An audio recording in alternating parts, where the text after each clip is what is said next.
Hello guys, welcome to the another video of Knowledge Hub. और इस video में हम बात करेंगे राजा दाहिर के बारे में, जो कि सबसे आखिरी रूलर थे सिंध के।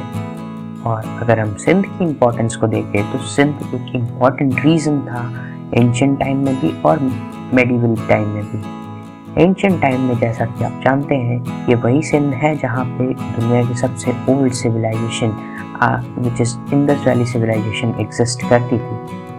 और मेडिवल टाइम में यही वो जगह है जहाँ जो एक गेटवे प्रोवाइड करता था for the foreign attackers to come in Indian सब कॉन्टिनेंट।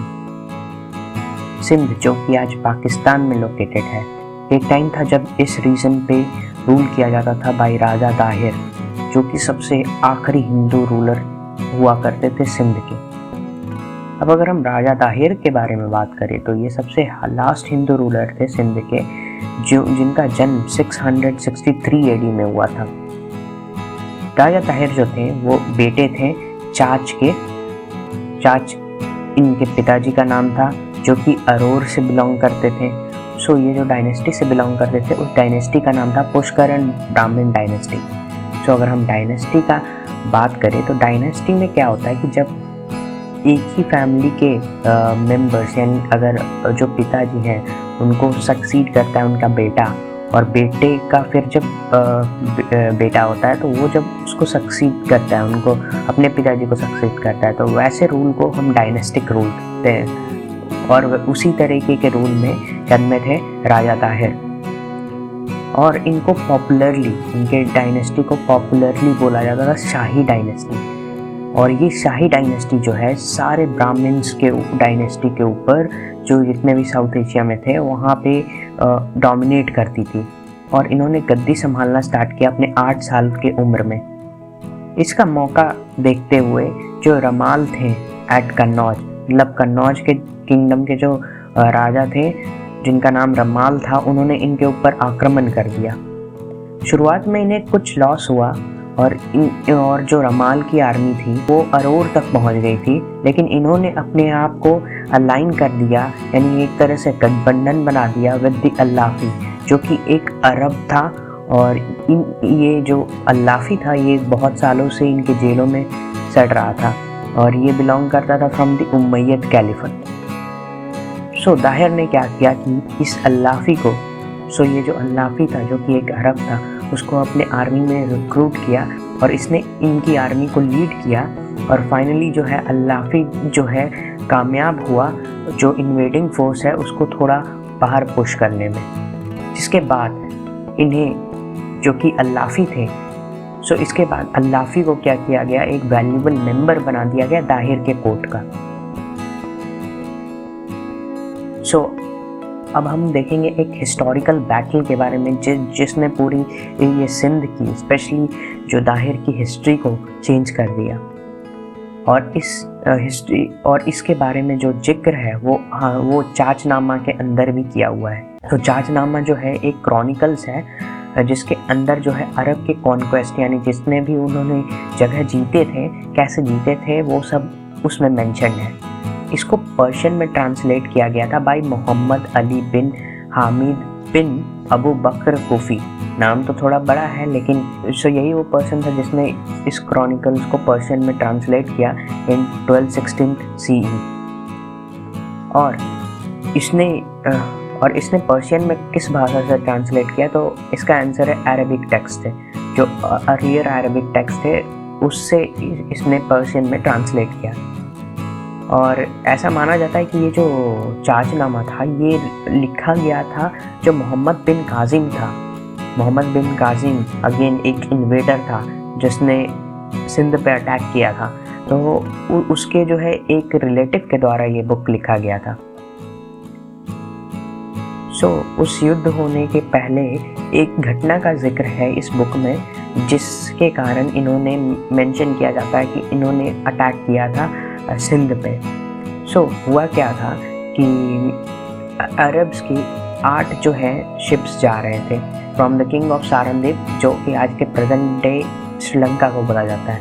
और ये 8 शिप्स में जो है कुछ गिफ्ट्स भेजे गए थे टू उमैयद कैलिफ्स। ठीक है, उमैयद कैलिफ्स जो थे सो उस टाइम जितने भी अरब वर्ल्ड के लोग थे उनके हेड हुआ करते थे, ठीक है। तो वो जो श्रीलंका के जो किंग हुआ करते थे उन्होंने 8 अरब शिप में कुछ गिफ्ट भेजा था तुवालिद बिन अब्दुल मलिक। और ये शिप्स जो हैं, सो ये शिप्स जब वो जा रहे थे तो हुआ क्या कि क्योंकि वेदर सही नहीं था तो इसके कारण इन्हें एक शेल्टर लेना पड़ा near the coast of Sindh. और जब इन्होंने शेल्टर लिया near the coast of the Sindh, ऐसा माना जाता है कि जो जगह इन्होंने चुना वो था आज का देबाल।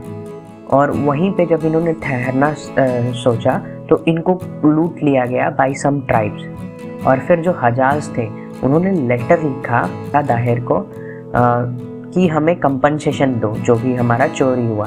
सो ऐसा माना जाता है हिस्टोरियंस के द्वारा उस लेटर में इन्होंने कंपनसेशन का जिक्र नहीं किया था, बल्कि उन्होंने थ्रेटन किया था दाहिर को इन वेरी स्ट्रॉन्ग टर्म्स, जिसके रिप्लाई में दाहिर ने भी लेटर को लिखा। और उसमें उन्होंने लिखा कि ये जो वर्क है ये रॉबर्स का है जिसके लिए मैं जिम्मेदार नहीं हूँ, मैं उनके ऊपर कंट्रोल नहीं रखता हूँ। तो जो दूसरा रीज़न दिया जाता है हिस्टोरियंस के द्वारा अरब्स के अटैक को लेकर कि उन्होंने क्यों अटैक किया था सिंध पे, तो दूसरा रीज़न में ये बताया जाता है कि इमाम हुसैन और मोहम्मद बिन अल्लाफी जो कि सबसे ज़्यादा सर्च किए जाने वाले मैन थे बाई दी उमैयद, यानी उमैयद के हिट लिस्ट पे ये लोग थे। ये लोग चाहते थे ये 2 पर्सन को एलिमिनेट करना, क्योंकि ये दोनों लास्ट थे अल्हबेट से। अल्हबेट मतलब प्रॉफिट मोहम्मद के इमीडिएट फैमिली से। इस वजह से ये लोग उमैयद चाहते थे ये 2 पर्सन को एलिमिनेट करना। So according to some believable source जो इमाम हुसैन था उनको जो है शरण दिया गया था by the Dahir in his kingdom, जो कि दूसरा रीज़न बताया जाता था अटैक का बाय द अरब। ये जो इमाम हुसैन था ये हिट लिस्ट पे था ऑफ द उमैयद। और अगर हम बात करें वॉर विथ उमैयद मतलब लड़ाई जो है उमैयद के साथ, तो जो पूरे रेन में जो है महाराजा दाहिर जो थे उन्होंने इन्वेजन फेस किया फ्रॉम द उमैयद कैलिफेट, जो कि बहुत ही पावरफुल हो गया time by time. So according to Chachnama and Arab historian Baladhuri, Dahir ने जो है अरब को डिफीट किया था 2 बार in the battle of Debal, in which Arab commander Ubaydullah and Bazil were killed by Sindhis under Dahir son जैसा।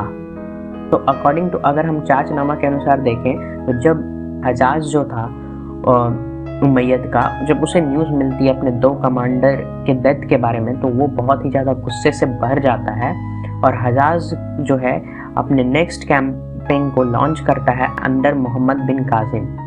और 1711 में कासिम जो है अटैक करता है देवाल को इसने अटैक किया फ्रॉम द ऑर्डर ऑफ हजाज और फ्री कर लिया अरब प्रिजनर्स को जिसको पिछले कैंपेन में कैप्चर किया गया था। सो कुछ बिलीवेबल सोर्स के अकॉर्डिंग देवाल से क्या हुआ, बिन कासिम मूव किया तो नेरून, क्योंकि इसकी सप्लाई ख़त्म हो गई थी। और जब उसने उस सिटी में मूव किया तो जो बुद्धिस्ट गवर्नर था वहाँ का, उसने उस ट्रिब्यूटरी को कैलिफत के अंदर सरेंडर कर दिया। और ये जो था ये फर्स्ट कैंपेन था कासिम का जिसमें उसने इस जगह को कैप्चर किया था जिसका नाम नेरून था। जब मोहम्मद बिन कासिम ने नेरून को कैप्चर कर लिया, उसके बाद उसने लोकल ट्राइब जैसे कि Jat, Meds and Buddhist ruler जो कि नेरून के थे उनके साथ एक स्ट्रॉन्ग आर्मी बनाई। और उसके बाद उन्होंने दाहिर्स के आदमी को डिफीट कर दिया और कैप्चर कर लिया उसके ईस्टर्न टेरिटरीज। और उसके बाद उसने डेडिकेट कर दिया तो उमैयद्स। सो फाइनल बैटल होने से पहले दाहिर के वज़ीर उनके पास गए और बोले कि आपको कहीं जो है चले जाना चाहिए, बट दाहिर ने इस ऑफ़र को या यूँ कहे इस सजेशन को ठुकरा दिया। और वो बोलते हैं कि तुम्हें जो है उन्हें बोलना चाहिए कि मैं जो हूँ वॉल हूँ तुम्हारे बीच, तुम्हारे यहाँ कहने का अर्थ है कि जो इंडियन किंगडम थे उनके बीच और अरब्स के बीच, अगर मैं गिरता हूँ तो तुम्हारी डिस्ट्रक्शन जो है उनके हाथों में है। सो ये वर्ड जो है कोट किया गया था दाहिर के द्वारा। और दाहिर जो है ये भी नहीं एक्सेप्ट करते हैं कि वो अपने फैमिली को भेजे कहीं और। सो जब वज़ीर बुद्धिमान ने पूछा दाहिर को कि अब हम क्या करें, क्योंकि जो अरब्स हैं वो हमारे निकट आ चुके हैं, तो वो बोलते हैं कि I am going to meet Arab in open battle, he said मतलब दाहिर बोलते हैं, and fight them as best I can, if I crush them then my kingdom will then put on firm footing, but if I am killed honorably, that event will be recorded in the book of Arabia and India and will be talked by great men. It will be heard by other kings in the world and will be said that Dahar of Sindh sacrificed his precious life for the sake of country. So इनका ये कहना था, उन्होंने ये सोच के इस युद्ध को स्टार्ट किया था।